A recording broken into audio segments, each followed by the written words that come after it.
지난 1년 여러분의 일상 안녕하셨습니까?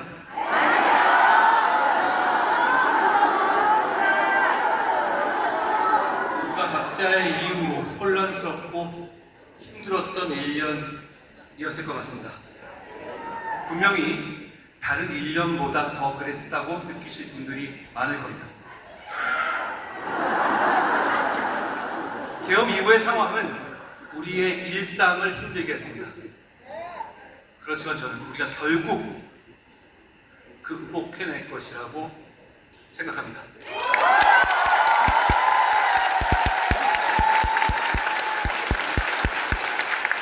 오래전부터 제가 좋아하던 책이 있습니다. 좋아는 하지만 매번 읽을 때마다 불편해서 자주 꺼내 읽는 책은 아니었습니다. 그런데 제가 이 토크 콘서트에서 여러분을 만나는 걸 준비하면서 이 책을 다시 꺼내서 읽었습니다. 빅터 프랭클이라는 사람이 쓴 죽음의 수용소에서라는 책입니다.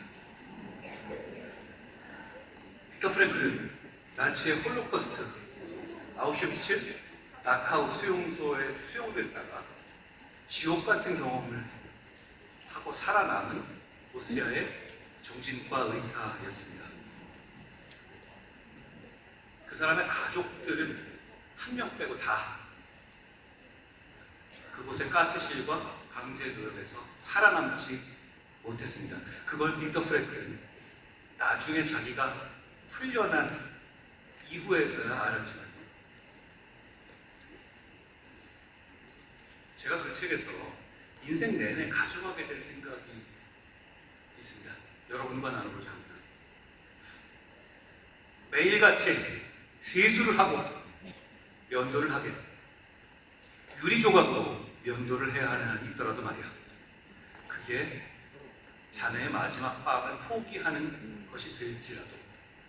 제가 이 책에 나오는 이 문구를 참 좋아합니다.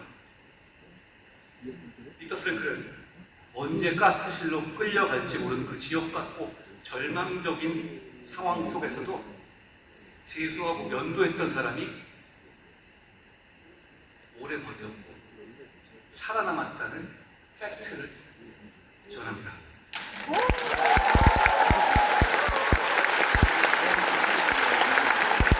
절망적인 현실을 외면하지 않고 그럼에도 불구하고 일상을 지켜내려 노력한 사람이 결국 살아남고 승리한다는 생각.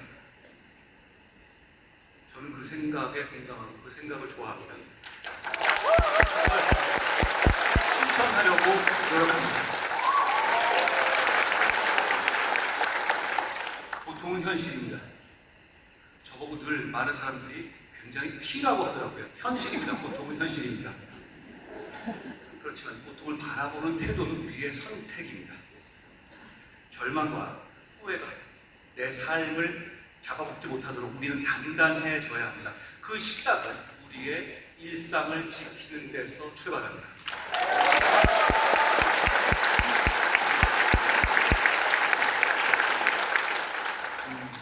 지난 문재인 정권 당시에 저는 권력 수사를 했다고 비꼬여서 좌천 4번에 압수수색 2번에 구속되기 직전까지 진짜 말도 안 되는 탄압을 받았습니다.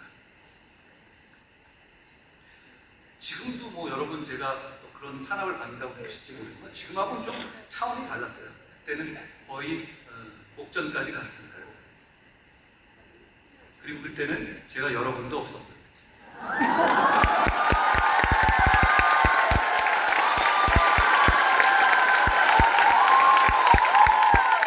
저는 당시에 그냥 공직자의 한 명, 권력에 찍힌, 권력을 들이받은, 누구 말처럼 권력을 들이받은 소 같은 공직자였습니다.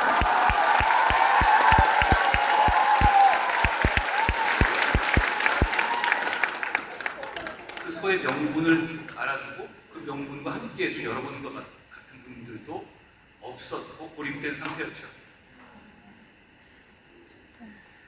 저는 그때 부산에서, 진천에서, 일산에서 학원을 다녔습니다. 산책을 했고요.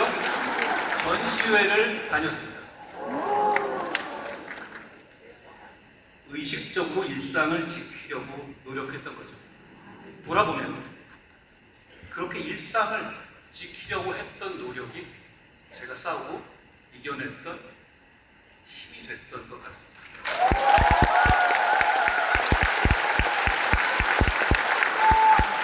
일상을 지키는 것만으로 이미 절반은 승리한 겁니다. 우리 모두 마찬가지입니다. 어렵다고 느끼시고 힘들다고 느끼십니까? 지금 상황이? 맞습니다. 아니지 않아요. 이런 데서는 티가 됩시다.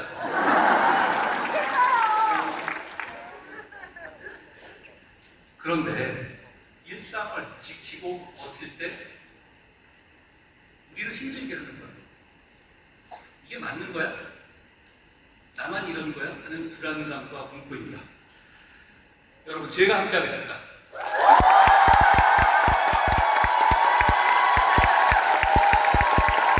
여기 오신 모두가 함께 할 겁니다.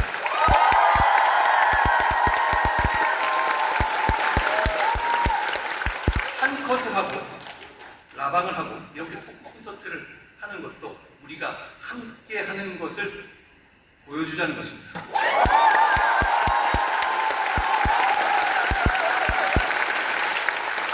우리가 일상을 지키고 버텨내면 결국 다 잘 될 겁니다. 제가 결국 다 잘 될 것이라는 말을 굉장히 많이 쓰는데요. 저는 그리고 스스로를 비관론적 낙관론자다 이런 얘기를 많이 하는데 이게 바로 저의 비관론적 낙관주의입니다. 저는 좋은 세상 만들기 위해서 살아갑니다. 정치를 하기 오래전부터 갖고 있었던 아주 오래된 생각입니다. 좋은 세상 만들기 위해 살아간다는 말. 제가 하고서도 좀 오그라드는 말이긴 해요. 여러분께서도 저 50 먹은 남자가 저렇게 오그라드는 말을 하는지에 대해서 그렇게 생각하실 분들도 계시겠는데, 그런데 이건 저의 오래되고 아주 단단한 생각입니다.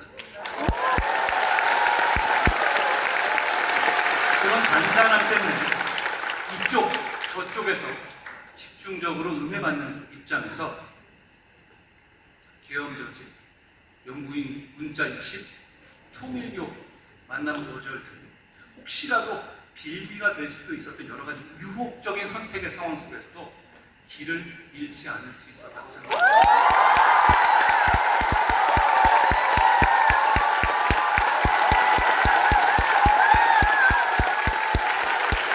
오늘 저는 좋은 세상을 만들기 위해서 어떤 정책을, 어떤 원칙을 가지고, 어떤 유연성을 가지고 맞서야 하는지 여러분과 함께 얘기할 겁니다. 일상을 지키자고 했는데 과연 어떤 일상을 지킬 것인지에 대한 문제이긴 합니다. 저는 자유로운 시민의 선택권을 보장하는 것이 결국 우리 모두를 이롭게 할 것이라는 믿음을 가지고 있고 그것에서 출발할 겁니다. 그리고 그 과정에서 약자를 보호할 겁니다.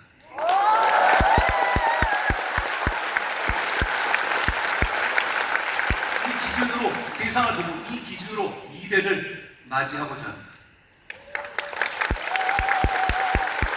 그런데 이런 총론만으로 해결되는 것은 없습니다. 막상 우리 현실 세계에 들어가 보면 이런 문제가 어떻게 적용되는지에 대해서는 부지런히 고민하고 성실하게 고민하고 용기 있게 맞서야 하는 겁니다.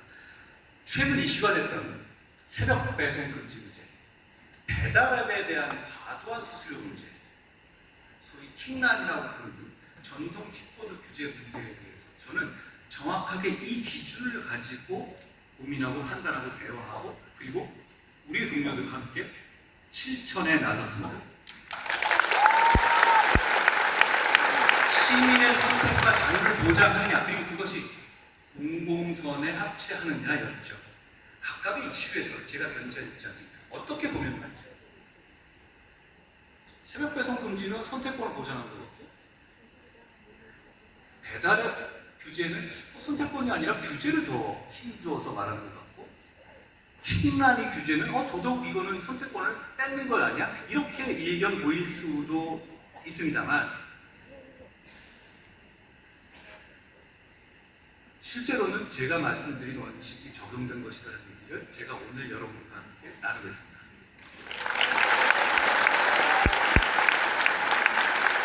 여러분, 이렇게 일상을 지키고 버텨내서 우리가 가야 할 길은 퇴행이 아니라 미래입니다.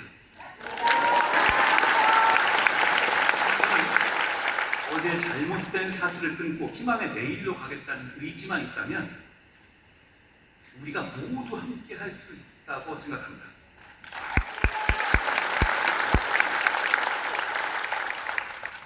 지금 제가 민주당과 싸울 때 민주당이 아니라 민주당과 싸우고 있는 저랑 싸워서 정치적인 탈출구를 만들고 싶어하는 사람들도 있습니다. 같은 진영과 당내에서의 공격은 늘상 있었던 일이고 허용할 만한 일입니다만 이렇게 당직을 걸고 당의 권한을 이용해서 이렇게 당내 인사를 노골적으로 공격하는 것은 저는 처음 보는 현상이긴 합니다. 그렇지만 사람은 누구나 실수할 수 있습니다. 그 잘못을 바로잡을 수 아는 것도 용기입니다. 저는 모든 용기 있는 사람들과 함께 가겠습니다.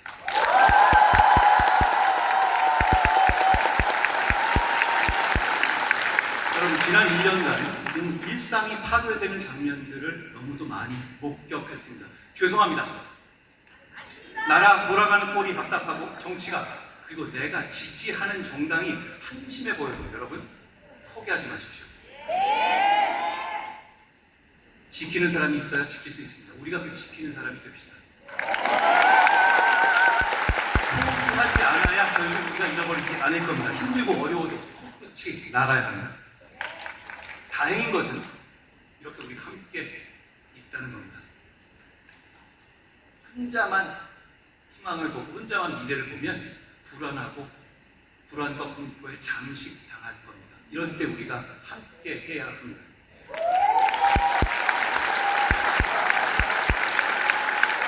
여기서 다짐합니다. 여러분의 일상을 지켜낼 수 있도록, 그래서 우리가 미래로 갈 수 있도록 끝까지 여러분과 함께 하겠습니다. 비겁하게 숨지 않고 무책임하게 포기하지 않겠습니다.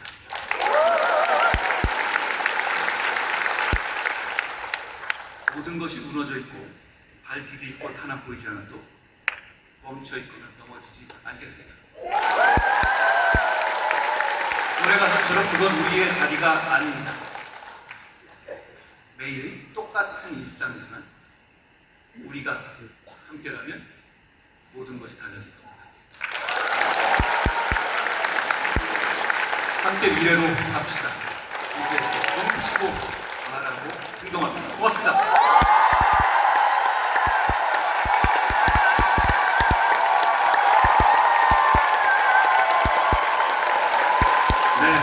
좋은 말씀 너무 감사합니다. 자, 보통 그 행사의 주인공은요, 행사 전에 관객 여러분들을 잘 만나지 않거든요. 왜냐하면 행사에 주목을 받으셔야 되기 때문에 사전에 행사 전에 만나는 경우는 거의 드뭅니다. 근데 저는 오늘 한동훈 전 대표님을 사전에 미리 만났거든요. 왜냐면은 행사에 대해서 브리핑을 좀 드려야 되니까 제가 어떻게 멘트를 치면 이때 나오시면 됩니다. 이때 그런 말씀을 드려야 되기 때문에 미리 만났었거든요. 그런데 이런 말씀을 하시더라고요. 저희는 요 안에서 대기하시면 됩니다. 그랬더니 지금 밖에 많이 와 계시죠? 저 먼저 가서 인사 좀 드리겠습니다. 또 관계자분들이 안 돼요. 너무 많아요. 지금 사람 너무 아니요. 멀리서 오셨을 텐데 저 인사드리고 오겠습니다. 저는 이런 거 처음 봤습니다. 정말 엄청나신 우리 한동훈 전 대표님이셨습니다. 자, 이 분위기를 이어서 바로 대담 시간을 갖도록 하겠습니다. 요즘 많이 대두되고 있는 여러 가지 이슈와 화두를 가지고 우리 한동훈 전 대표님의 생각과 또 철학을 들어보는 시간인데요. 특별히 이 시간은 김연주 국민의힘 전 대변인께서 직접 진행을 해주시겠습니다. 자, 무대 올라오실 때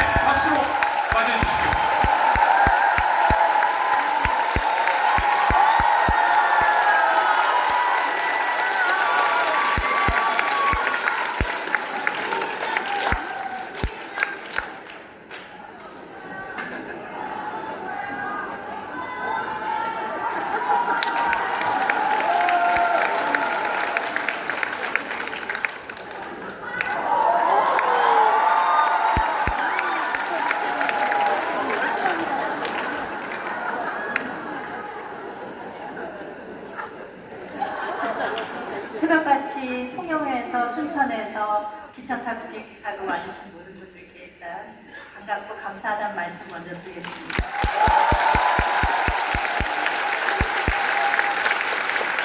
우리가 2000년이 시작될 때 뉴 밀레니엄이라고 막 난리를 쳤었는데 어느새 서반세기 25년이 지나가서 어느새 2025년에 말미에 와 있는데요. 올해가 가기 전에 이 많은 분들과 함께 이렇게 소중한 오프라인에서 만나시고 얼굴을 볼 수 있는 이런 기회가 마련됐다는 게 일단 믿기지 않을 정도로 너무 소중하고 또 기쁘게 생각합니다.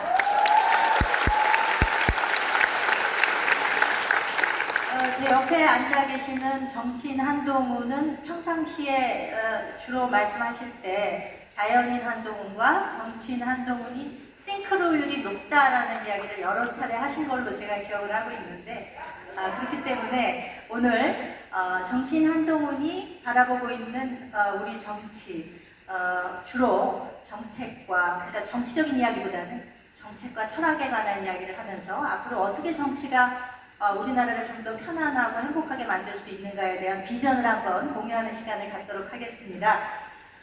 먼저 앞서서 스피치 하실 때 여러 가지 좋은 얘기를 해주셨는데 일반 시민들의 자유로운 선택권을 존중하면서도 그 선택에 자유롭게 참석할 수 없는 분들을 위해서도 기회를 놓치지 않겠다라는 말씀을 하셨잖아요.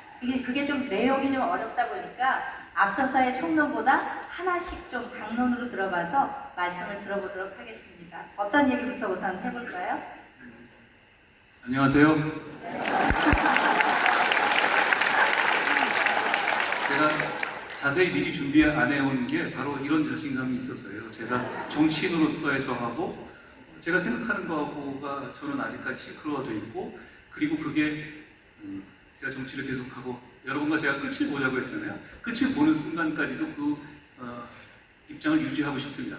그러니까 저는 좀 자유롭게 말씀드릴게요.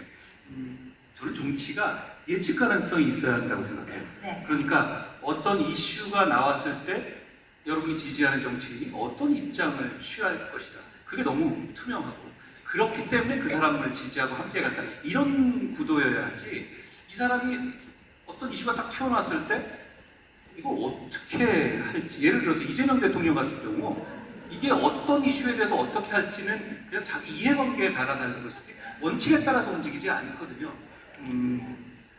제가 뭐 그분을 욕하려는 건 아닌데 욕했네요. 늘 그러고 있으니까 이해해 주시기 바라고요. 그런데 제 말씀은 그러니까 어떤 그 기준을 보여줘야 한다는 것이죠. 저는 보수 정치인입니다. 진짜 보수 정치인. 그런데 제가 왜 보수 정치인입니까? 예를 들어서 어떤 사람을 추종해서 아니면 미국을 그냥 일방적으로 추종해서 아니면 아스팔트에 태극기를 들고 나가서 아니면 부정선거 음모론을 추종해서 뭐 이런 생각들이 있을 수가 있죠. 그런데 그건 보수가 아닙니다. 그냥 그건 행동의 형태일 뿐이죠. 저는 제가 보수 정치인이라고 하는 이유는 제 정치의 판단 기준에 이게 있기 때문입니다. 저는 자유로운 시민의 선택권을 보장하는 것이 결국 우리 모두를 이롭게 할 것이라는 강한 확신을 갖고 있어요. 그리고 그 과정에서 약자를 보호해야 한다라는 임무와 책임감을 갖고 있습니다. 저는 진짜 보수 정치는 이런 생각을 가진 사람이라고 저는 생각해요.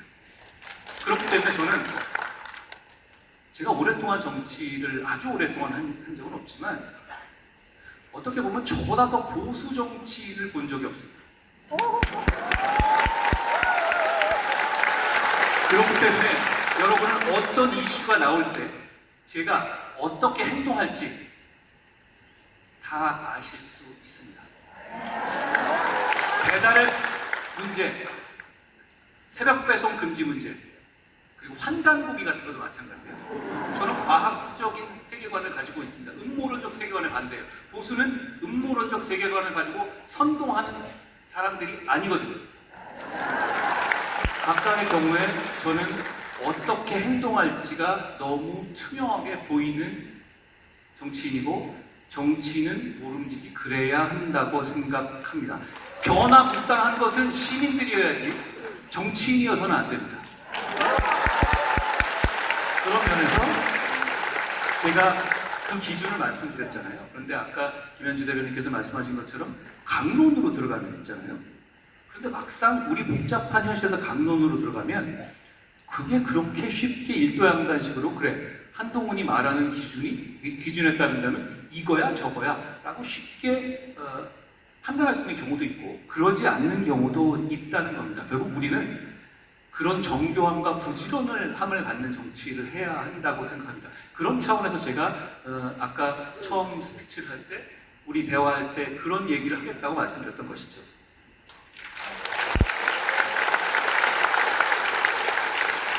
여기 오신 분들은 아무래도 라방을 많이 시청하신 분들이기 때문에 왠지 오프라인에서 보는 라방을 보는 것 같은 그런 느낌을 저는 가까이에서 느꼈습니다. 그 민심 경청 로드를 하시면서 많은 시민 여러분들과 만나셨잖아요.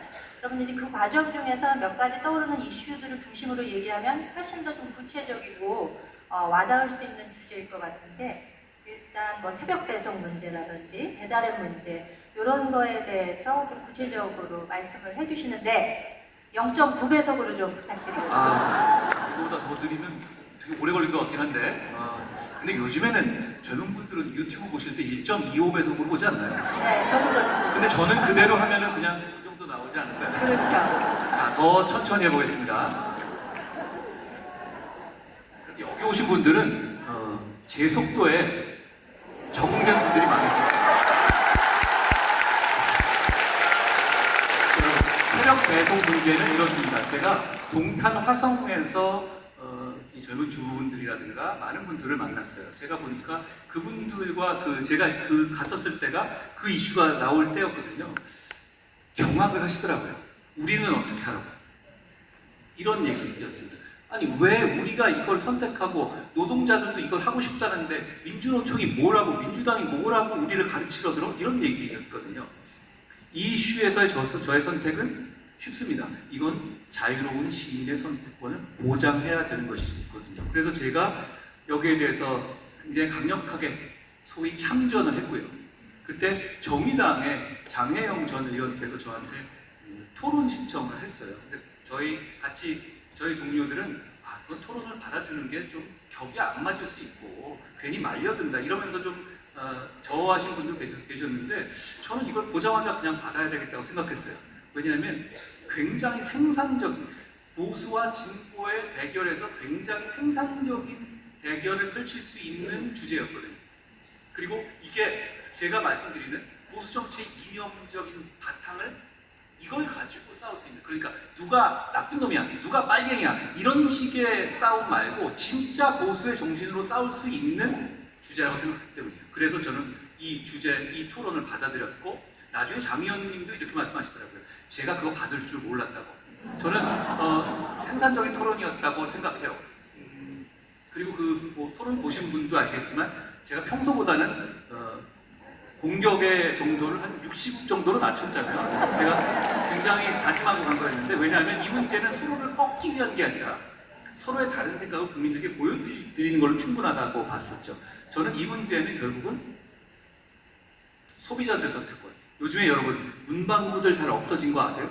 아시죠? 그게 문방구에서 자녀들 준비물 준비하는 것 그거 굉장히 어려운 일이잖아요. 저도 예전에 그렇게 못 챙겨줘서 굉장히 욕먹었던 기억도 나는데 요새는 그걸 이런 식으로 새벽 배송으로 해결을 하게 됐잖아요. 새로운 비즈니스 모델이 생기는 것이죠. 저는 근데 이 비즈니스 주체, 그 기업을 옹호할 생각은 없어요. 그런데 소비자들이 선택했고 그리고 거기서 노동하는 택배 노동자들이 하고 싶어 합니다. 왜냐하면 더 많이 주거든요. 그리고 야간 노동이 오히려 수고를 좀 덜 해주는 면도 있거든요. 차가 안 막히고 엘리베이터 공유하는데도 스트레스 덜 받고 이런 이슈였는데 민노총과 민주당이 이걸 끼어들면서 이렇게 얘기했죠. 새벽 노동은 발암 물질이니까 이건 새벽 배송을 하지 말아라. 그러니까 이건 원래 진보론에도 좌파는 선택권을 규제하려는 겁니다. 아주 거치게 말하면 우리 선택권을 보장하려는 사람들이죠. 그러니까 이 주제를 가지고 부딪힐 수 있는 큰 주제, 큰 논쟁인 것이죠. 그런데 이 논쟁에서 저는 이렇게 얘기했어요. 과연 이 문제는 이런 논쟁을 할 때 상대가 과연 진짜 그 의도로 이런 문제를 제기하는 것인가? 그런데 이건 그렇지 않았어요. 왜냐하면 진짜로 그런 의도로 제기할 문제라면 모든 새벽 배송을 금지하자고 했었어야 해요. 그리고 택배 노동자들 말고 물류 배송하는 분들도 새벽 배송, 새벽 근무를 못하게 했었어야 한다. 그러면 이제 어느 정도 비슷한 논쟁이 되는데 이건 그런 논의가 아니었어요. 오로지 새벽 배송만. 그런데 뒤에는 함의는 민주노총이 장악하고 있지 못하는 새벽 배송 분야를 공격하기 위한 의도가 너무 명확했거든요. 그런데 이것도 중요한 토론의 주제였습니다. 민주노총이라는 대한민국 사회에 사실상 굉장한 기득권, 이 시도하고 있는 기득권이 막강한 정부 여당과 합세해서 추진하는 것을 우리의